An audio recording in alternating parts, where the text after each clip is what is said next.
Hello students, hope you are well और आपकी vacation अच्छी गुजर रही होंगी। बोर्ड एग्ज़ाम ख़त्म हो चुके हैं और सारे टेंशन भी। तो चलिए एक बार फिर हम क्लास 12 हिंदी का पेपर एनालिसिस कर लेते हैं और इस बार हम पेपर 12 में सेट बी इसे देखते हैं। बात करें प्रश्न नंबर 1 की, तो सत्य असत्य का चयन कीजिए। कविता एक खिलना है फूलों के बहाने, सत्य है। काव्य की शोभा बढ़ाने वाले साधन अलंकार कहलाते हैं, सत्य है। इंद्र सेना का दूसरा नाम मेंढक मंडली था, सत्य है। शब्द शक्ति दो प्रकार की होती है, असत्य है। अगर आपको याद हो तो कुछ क्वेश्चन हमने प्री बोर्ड और क्वार्टरली में पूछे थे, उनमें से मेरे काफी क्वेश्चन है, ये सत्य असत्य उन्हीं में से एक है। सिंधु घाटी सभ्यता मूलतः खेतीहर और पशुपालक सभ्यता थी, गलत है। किसी खास विषय पर सामान्य लेखन से हटकर किया गया लेखन विशेष लेखन कहलाता है, सत्य है। प्रश्न नंबर 2, सही जोड़ी का मिलान कीजिए। कैमरे में बंद अपाहिज रघुवीर सहाय की रचना है। ओज गुण जो पाया जाता है वो वीर रस में होता है। सील का रंग नॉर्मली काला होता है। पहलवान की ढोलक फणीश्वरनाथ रेणु की रचना है।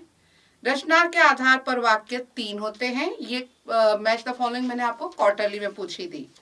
सिल्वर वेडिंग के मुख्य कथानक जो हैं वो हैं मनोहर श्याम जोशी और नाटक दृश्य काव्य होता है। क्वेश्चन नंबर 3 की अगर हम बात करें, एक वाक्य में उत्तर दीजिए। विपल्लव के वीर किसे कहा गया है? तो बादलों को। जिन काव्य के छंदों का पूर्वापर संबंध न हो उसे मुक्तक काव्य कहते हैं। तुलसीदास ने रामचरितमानस की रचना किस भाषा में की? अवधी। उषा का जादू कब टूटता है? यह प्रश्न भी हमने क्वार्टरली में पूछा था, सूर्योदय होने पर। निरर्थक शब्द युग्म का कोई एक उदाहरण लिखिए। यह प्रश्न भी मैंने प्री बोर्ड में पूछा था। इसमें आप बहुत कुछ लिख सकते हैं, जैसे कि आनी वानी, अंट शंट, it's depend on you. Anand Yadav का मन किस बात के लिए तड़पता था? तो पाठशाला जाने के लिए। नाटक का सबसे सशक्त माध्यम क्या है? द आंसर इज संवाद। एमसीक्यू की अगर हम बात करें तो कवि भार लिए किसका फिरता है? यह प्रश्न हमारा क्वार्टरली में ऑलरेडी था। The correct answer is Jagjivan का। किस रस को रसराज कहते हैं? द आंसर इज श्रृंगार। भक्तिन कहाँ की रहने वाली थी? This is also came from quarterly, Jhusi की। कहानी का केंद्रीय बिंदु क्या होता है? This is question also from quarterly question paper, कथानक। सिल्वर वेडिंग कहानी के नायक का नाम? This is question also from quarterly, Yashodhar Babu. Radio नाटक में क्या नहीं होते? दृश्य, यानी कि रेडियो नाटक आप सुन सकते हैं पर देख नहीं सकते। बात करते हैं रिक्त स्थानों की। दिशाओं को किसकी तरह बजाते हैं? मृदंग। ये भी हमारा क्वार्टरली में पूछा गया था। जिन छंदों में वर्णों की गणना होती है उसे कौन सा छंद कहते हैं? वर्णिक। ये भी हमारा क्वार्टरली में पूछा है। बाजार का जादू किसकी तरह काम करता है? आंख की तरह, क्योंकि जब आप बाजार जाएंगे तब आप देखेंगे और खरीदेंगे। ऐसे शब्द जो क्षेत्र विशेष में बोले जाते हैं वे क्या कहलाएंगे? क्षेत्रीय शब्द। सौंदलेकर मास्टर कौन सा विषय पढ़ाते थे? मराठी। ये भी मैंने आपको पूछा था क्वार्टरली में। कविता की अनजानी दुनिया का सबसे पहला उपकरण क्या होता है? आंसर इज शब्द। अब हम चलते हैं दीर्घ उत्तरीय क्वेश्चंस पर। अभिधा शब्द शक्ति की परिभाषा उदाहरण सहित लिखिए। देखिए, अभिधा शब्द शक्ति वो होती है जो कोई भी सेंटेंस का मुख्य अर्थ बताती है। अगर मैं बात करूं जैसे कि राम विद्यालय जा रहा है, तो आपको एक मुख्य अर्थ मतलब समझ में आता है कि इस सेंटेंस के थ्रू वो क्या कहना जा रहा है कि भाई राम अभी विद्यालय जा रहा था। That's it. इसमें आपको परिभाषा लिखनी थी और उसका एक एग्जाम्पल लिख के समझाना था। इसके अथवा में पूछा गया है निपात शब्द की परिभाषा उदाहरण शब्द सहित समझाइए, जो हमने क्वार्टरली में पूछा था। निपात वे होते हैं जो किसी भी वाक्य में वे अवयव हैं जो विशेष बल, एक प्रेशर देने के लिए यूज होते हैं। जैसे कि राम ने ही खाना बनाया है, तो अगर हम इस सेंटेंस में देखें तो ही के द्वारा बल दिया जा रहा है कि किसने खाना बनाया, तो राम ने ही, तो ये होता है निपात। तो आपको इसी तरह इसमें भी उसकी परिभाषा और उसका एग्जाम्पल देके समझाना था। आगे अगर हम बढ़े, यशोधर बाबू की पत्नी समय के साथ ढल सकने में सफल होती है लेकिन यशोधर बाबू असफल, ऐसा क्यों? तो इसमें आपको पत्नी के सफल होने के कारण और यशोधर बाबू के असफल होने के कारण दोनों बताने थे कि उनकी सोच में क्या परिवर्तन था, किन कारणों की वजह से। जैसे कि उनकी पत्नी अपने बच्चों की नई सोच के साथ ढल गई, उन्होंने उन चीजों को अपनाया, लेकिन यशोधर बाबू वे किशनदा को अपना आदर्श मानते थे तो उन्हीं की सोच पर वे अटके रहे, वे उन्हीं के हिसाब से चलते रहे और वे नई सोच को अपना नहीं पा रहे थे, नए विचारों का उस तरह से आगमन अपने जीवन में नहीं कर पा रहे थे। इस तरह आपको ये समझाना था। इसके अथवा में है, स्वयं कविता रस लेने का आत्मविश्वास लेखक के मन में कैसे पैदा हुआ? तो जब सोनलेकर मास्टर जी उसे विद्यालय में पढ़ाते थे तब कवि उनसे सीख रहा था। जब उन्होंने एक बेल, जो नॉर्मली एक पेड़ों पर छोटी छोटी बेलें उगती हैं, एक बेल पर उन्होंने जब कविता लिखी तो उनसे इंस्पायर होके उन्होंने कैसे सीखा और उन्होंने कैसे इसे इम्प्लीमेंट किया। जैसे कि हम जानते हैं कि वो जानवरों को चराने जाते थे तो कभी वो भैंस की पीठ पर, कभी पत्थरों पर, इस तरह लिख लिख कर उन्होंने सीखा। तो ये हमें आपको इसमें बताना है कि किन किन चीज़ों के द्वारा उन्होंने अपने आप में ये इंटरेस्ट पैदा किया कि वो भी कविता लिख सकते हैं।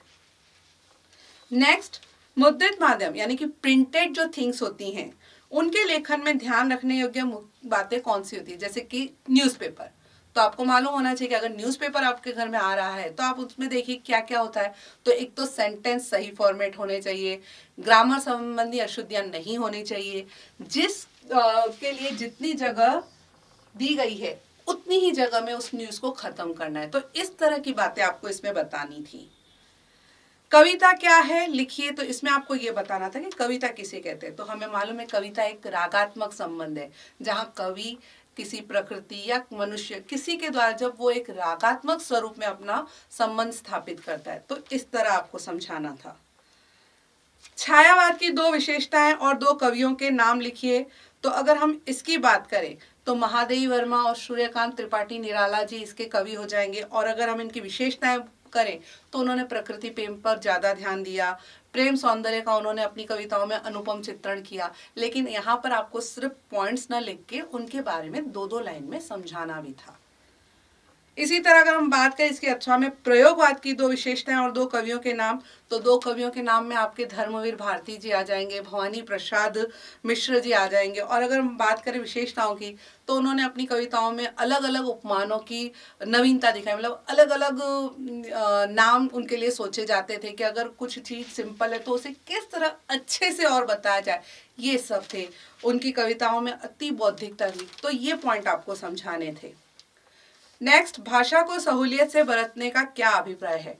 मतलब कोई भी लैंग्वेज हो तो उसे किस तरह अच्छे से बरता जा सकता है, इसमें आपको ये बताना था कि कोई भी, सीधी सी बात है कि जब आपको भी पढ़ाया जाता है तो अगर कोई डिफिकल्ट वर्ड्स यूज़ किए जाए तो आपको भी समझ में नहीं आएगा। तो इसी तरह किसी भी लैंग्वेज को पढ़ाने के लिए हमें जो शब्दावली है वो सिंपल, रोचक और समझने योग्य होनी चाहिए, जिससे बच्चा समझ सके। इस तरह से डिस्क्राइब करना था। इसके अथवा में है, छोटे चौकोने खेत को कागज का पन्ना कहने में क्या अर्थ निहित है? तो जैसा कि हमने सीखा था कि कवि जो है वो कागज के टुकड़े को ही खेत समझ रहा है। अब जैसे एक किसान होता है वो खेत में क्या करता है, फसल उगाने के लिए कितना हार्डवर्क करता है, पहले वो बीज बोता है, पानी डालता है और फिर फसल उगती है। इसी तरह एक कवि कविता बनाने के लिए क्या क्या करता है, तो सबसे पहले वो शब्दों का चयन करता है, उसमें छंद, अलंकार वगैरह की नवीनता लाता है और फिर वो एक कविता लिखता है। और जहाँ पर उसकी कविता दिल को छूने वाली होती है तो प्रसिद्ध हो जाती है। तो आपको इस तरह कंपैरिजन करके समझाना था। इसके बाद की क्वेश्चन की अगर हम बात करें तो शांत रस की परिभाषा उदाहरण सहित लिखिए। तो इसमें सबसे पहले आपको उसका स्थायी भाव बताना था जो है वैराग्य। जब आप किसी सांसारिक वस्तुओं से एकदम विरक्ति का भाव अनुभव करते हैं तो वो शांत रस होता है और उसका एक उदाहरण लिखना था। मैंने पहले भी आपको समझाया, मैं अभी भी कह देती हूँ, रस, छंद और अलंकार, इन तीन के उदाहरण हमेशा काव्य पंक्तियां होती है। You can't right simple sentences describe. इसके अथवा में था शोठा छंद की परिभाषा उदाहरण सहित लिखिए। तो ये इसमें आपको इसका डिस्क्रिप्शन लिखना था कि वो एक अर्ध सममात्रिक छंद है। इसके पहले और तीसरे चरण में 11, दूसरे और चौथे चरण में 13 मात्रा होती है। इस तरह आपको समझाते हुए, और यह दोहा छंद का उल्टा होता है और इसका एक उदाहरण लिखना था। उसके बाद आता है संदेह अलंकार और भ्रातिमान अलंकार में कोई दो अंतर लिखिए। तो ये इन दोनों के बीच में आपको जब कंपैरिजन करनी है तो सबसे पहले तो आपको एक टेबल फॉर्मेट में लिखना है। जब भी कोई अंतर पूछा जाता है तो टेबल फॉर्मेट में आता है संदेह और भ्रांतिमान, इस तरह आपको एक टेबल बनाना है और दोनों में अंतर बताना है दो।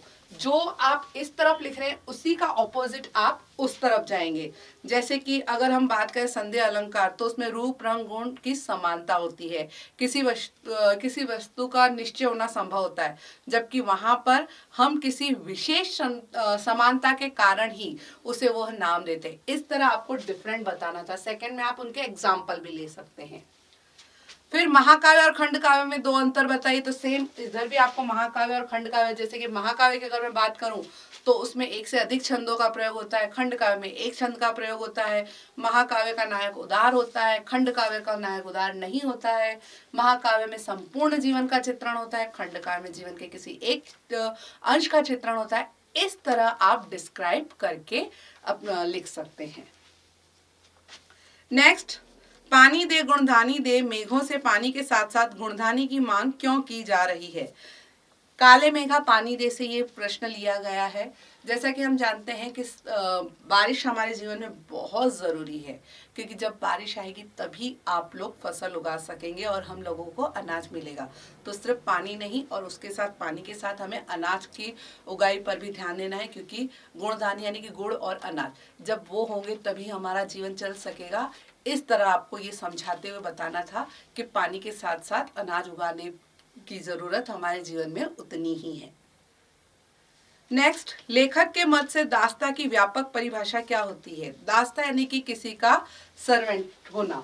अगर हम बात करें कि दास्ता क्या है, दास्ता यानी कि नौकरी। अगर आप किसी एक ही नौकरी में बंध जाते हैं तो आपको उसके लिए अपनी हर चीज का ध्यान रखना पड़ता है। अगर आपका मालिक है तो जो वो आपको काम बताता है, जब काम बताता है वो आपको करना पड़ता है। तो लेखक के अनुसार ये हो जाता है कि दास्ता यानी कि किसी नियम में बंध जाना। और कई बार हमने देखा है कि मालिक जो होते हैं वो नौकरों का शोषण भी करते हैं, काम ज्यादा लेते हैं, पैसे कम देकर आर्थिक शोषण भी उनका बहुत किया जाता है। तो ये दास्ता की व्यापक परिभाषा हमें समझानी थी। आत्मकथा एवं जीवनी में कोई दो अंतर लिखिए। तो आत्मकथा जो स्वयं पर कहानी लिखी जाए, जीवनी जो किसी दूसरे व्यक्ति के ऊपर जो लिखी जाती है उसे जीवनी कहते हैं। आत्मकथा काल्पनिक हो सकती है लेकिन जीवनी में यह संभव नहीं है, उसमें सत्य घटनाओं के आधारित ही हम तथ्य खोजकर लिखते हैं। इसके अथवा में था उपन्यास एवं कहानी में कोई दो अंतर लिखिए। तो ये प्रश्न भी मेरा प्री बोर्ड में था। जैसे कि अगर बात करें तो कहानी का आकार छोटा होता है, उपन्यास का बड़ा होता है, और उपन्यास में अधिक पात्र होते हैं। नेक्स्ट क्वेश्चन है, अशुद्ध वाक्यों को शुद्ध कीजिए। उसके पास केवल मात्र 200 रुपए। यहाँ पर पुनरुक्ति दोष है। केवल और मात्र दोनों का मतलब एक ही होता है, तो या तो आप केवल वर्ड यूज कीजिए या फिर मात्र। जैसे कि उसके पास केवल 200 रुपए तो भी सही है, उसके पास मात्र 200 रुपए तो भी सही है। नेक्स्ट, उपरोक्त कथन सत्य है। यहाँ पर उपरोक्त नहीं लिखकर उपयुक्त। अगर आपने ध्यान दिया हो तो आपके गद्यांश में क्वेश्चन पूछा गया उपयुक्त गद्यांश का शीर्षक लिखिए, वहीं से आप इसे कॉपी कर सकते थे। इसके अथवा में है वाक्य परिवर्तन कीजिए। वह मेरा मित्र है बिना भाव बदले निषेधात्मक, यानी कि इसे आपको नेगेटिव सेंटेंस बनाना है लेकिन उसका अर्थ बदलना नहीं चाहिए। तो हम इसका नेगेटिव बनाएंगे, वह मेरा दुश्मन नहीं है। नहीं से नेगेटिव बन गया और दुश्मन नहीं है यानी कि वह मेरा मित्र है। आलसी व्यक्ति उन्नति नहीं कर सकता। मिश्रित वाक्य, जो व्यक्ति आलसी होते हैं वे कभी उन्नति नहीं कर सकते। भाव विस्तार कीजिए। प्री बोर्ड में मैंने यही दिया था, मन के हारे हार है, मन के जीते जीत। इस लाइन को आपको डिस्क्राइब करके समझाना था कि यदि आप मन में अपनी जीत ठान लेते हैं तो आप कुछ भी कर सकते हैं, लेकिन अगर आप मन से ही हार जाएं तो तो आप जीवन में कभी कुछ हासिल नहीं कर पाएंगे। भले हम आपको हर कोई साधन दे भी दे तो भी आपकी सफलता अनिश्चित है, क्योंकि आपने मन से हारे हो।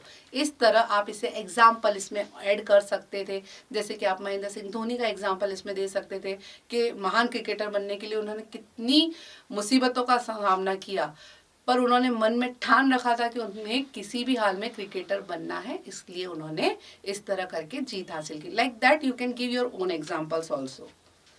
इसके अथवा में था परीक्षा की तैयारी पर दो मित्रों के बीच संभावित काल्पनिक संवाद लिखिए।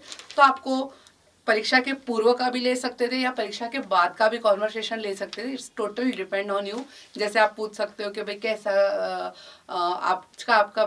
आपकी परीक्षा कैसी गई, आप कोई क्वेश्चन उसमें डाल के वो प्रश्न बहुत ही मुश्किल था, नहीं समझ, like that you can make your own conversation. But हाँ, इसमें दोनों जो पक्ष हैं उनके कम से कम 6 से 7 होने चाहिए सवाल, तभी वो आपके 3 मार्क्स के लिए एलिजिबल होते हैं।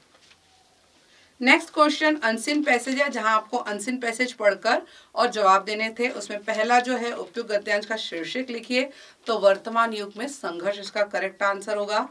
वर्तमान युग में किन मूल्यों के पतित होने की बात कही गई है, तो नैतिक और सामाजिक मूल्य इज द करेक्ट आंसर।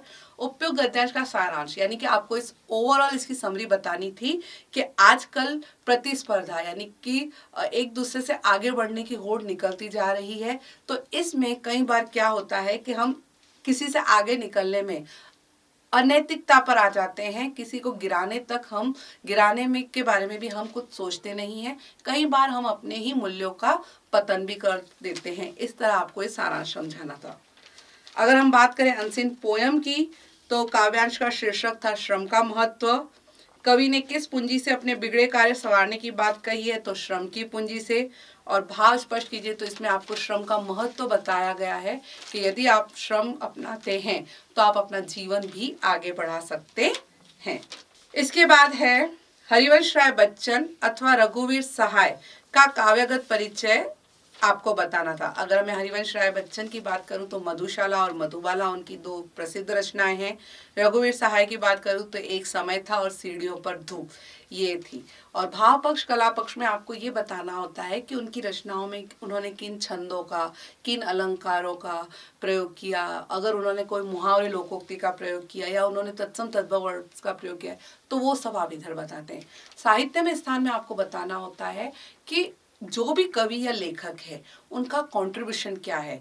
उन्हें अगर कोई अवार्ड मिले हुए हैं तो वो अवार्ड भी हम यहाँ पर बता सकते हैं।